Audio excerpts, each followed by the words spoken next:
Blessings Bakhanyiselwa. Today we are on the mystery of the physical body, umzimba, the mystery of body language.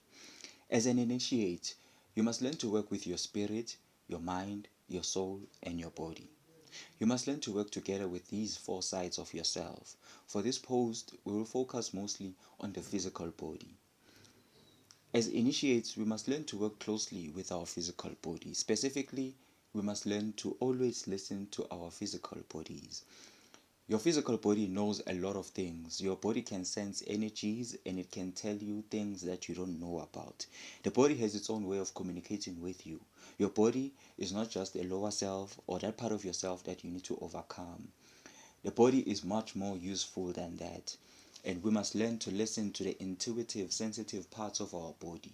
That part that is able to give us energy messages. There are subtle changes that happen in your body when something is about to happen. Your body knows when something is wrong or when something is right. Your body can pick up the most subtle changes in energy. When you enter a yard, room, house, or any space, your body will tell you whether it's a good space or not.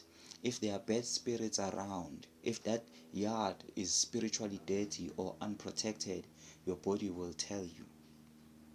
If there are ancestors in that yard or not, your body will tell you. Your body is alive, it is aware and responsive both to physical and spiritual influences. Your physical body is aware, and it is possible to achieve full body awareness where you can see or taste with your hands, or hear with your nose, smell with your ears. Your body can do a lot of things and it knows how to do these things. When you take a wrong choice or when you take a right choice, your body knows it. So it is best that you listen to your body. There are certain changes in the body that happen according to the changes of energy atmosphere. As an initiate, you must learn to listen to your body. This will help you to be able to do certain things that may even seem supernatural or rather miraculous. Your body will never lead you astray. It will always guide you towards the right direction. And as I said, it is important for the initiate to be able to listen to their body. Sometimes the messages of the body are loud and painful, and sometimes they are low and subtle. This is why you must always pay attention. Sometimes the body will reject certain foods at a certain stage in your journey. When this happens, it means your body is actually upgrading itself. As you keep growing as an initiate, your body will also change in order to withstand the energy that your consciousness is radiating. The consciousness of an initiate radiates more power than the consciousness of an average person. When your body and your energy body are not in alignment, you become sick. This is because your body is very receptive to energy. In fact, spirit is positive and the body is negative. Without the spirit, the body is inactive. So the body receives. That's why as an initiate, you don't always have to rely on spirits. Sometimes you just have to listen to your body. It will tell you everything you need to know. So helpful is your body that it often changes energy messages into words or images in certain cases. And in certain cases, when you burp, sneeze, yawn, or shake, it is your body actually responding to the energetic messages, right? A burp can actually be processed by your body into knowledge, right? Even a cough can be translated into knowledge by your body. In other words,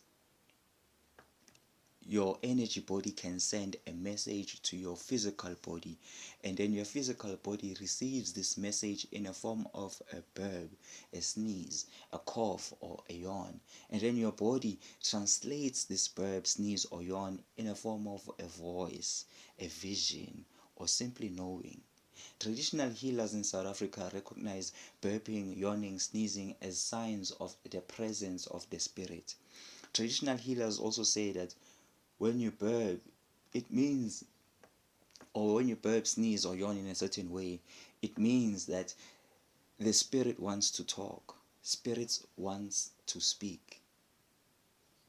Rightly so, although their understanding is not complete.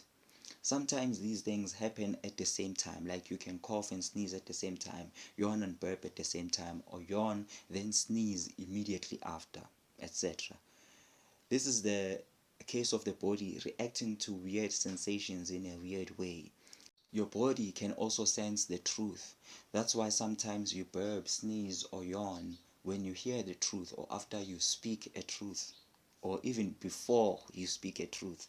Sometimes you'll burp when you touch certain objects, and that burp, sneeze, or even a yawn can be translated into knowledge about that specific object. When such things begin to happen, it means that your body is now beginning to communicate with you. The best you can do as an initiate is to listen, or learn to listen to your own body, and learn to recognize how your own body specifically communicates with you. One of the main teachings of initiation is to learn to work with your body and your spirit. When you learn to listen to your body long enough, at some point you'll be able to do a lot of things with your body. You can learn to use your burps and sneezes for divination, which is to say, you can learn to use your body for healing and divination. You can do a lot of things with your body. Ungafemba ijareti ngokumamela umzimba nje. You can reveal hidden objects that are hidden inside any yard by just listening to your body. Ukufemba, to reveal witchcraft objects, a yard with your body, is possible and advantageous because it's easier to sense negative energy with your body. Negative energy is not subtle energy. It's weird, it's intense and obvious. That's why it's easier to sense a negative energy spot. It's very easy to sense a negative energy spot. You can use your hair, you can use your nose, you can use your hands and other parts of your body to read energy. The body is very sensitive to energy, and the goal of the initiate is to sharpen this sensitivity of the body to its optimal level. You don't really need spirit to femba a yard. You only need to listen to your body. In fact, ukufemba is about using the body to perform spiritual work, whether it's exorcism, mediumship, channeling, spirit possession, or empath. You can also use your body to divine sicknesses and heal those sicknesses. This is where you lay hands on a sick person and you can actually diagnose or divine the person's sickness using your body.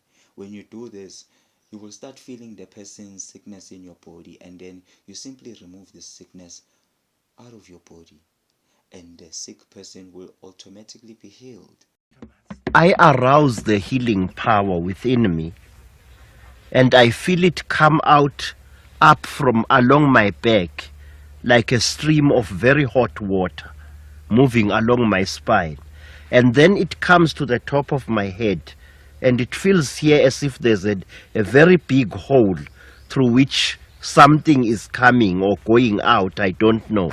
And then the hands begin to feel like pins and needles. And then the body trembles. And then when I place my hands upon this sick person, I feel immediately that sick person's illness in me. And then afterwards, I take out the sickness from me. You can also smell out a person's sickness with your nose and then suck out the disease with your mouth, and then you simply spit it out. When you do this, you are using your body for healing. There are many weird ways that the old ones have invented, ways of using the human body for healing, such as the drinking of urine for healing or for secret initiations. When energy comes into the body, there are certain parts of your body that may have sensations, like the weird clicking or the tearing sensations behind the neck, the light switch inside your body which seems to be inside the brain, often shown in cartoons, the stomach aches, the headaches, the sore teeth, the painful ears, the painful back. You may even have jolting electric-like shocks on the spine, on the legs, on the heels, on the thighs, on the knees, and on the spine, etc. All these bodily sensations are reactions of the body as it interacts with your energy field. The hidden ones emphasize on the tickling feeling on the top of the head. They say that this is the most important feeling in the life of an initiate, and indeed they do very strange things in order to teach their body how to memorize this feeling. This feeling can be induced, and the body can be taught how to translate the tickles on the top of the head into knowledge, visions, voices, etc. Right? This is like clairaudient, right, and clairvoyance. The old traditional initiates were aware of the energy points within the body, where energy messages can be felt and they can be clearly heard. For example, in the old traditional system, initiates were not allowed to expose their shoulders to the sun. It was believed that too much exposure to the sun can block your ability to see. Some even say that idlozi lihlala emahlombe. The ancestors sit on the shoulders. Hence, people are not allowed to touch a sangoma or a shaman on the shoulders. This is the main reason why traditional initiates are also told, even by their own ancestors, to cover their shoulders always. These are not just superstitious traditional beliefs. They are based on understanding the energy science of the body. Even the hidden ones, as well as the traditional ones, say that we must always protect our seventh chakra from the sun, because too much exposure to the sun blinds the eye. So as an initiate, be sure to pay more attention to your body. Learn to work closely with your body. Make it an effort to try to understand your own body and how it communicates with you. What is your body saying to you right now?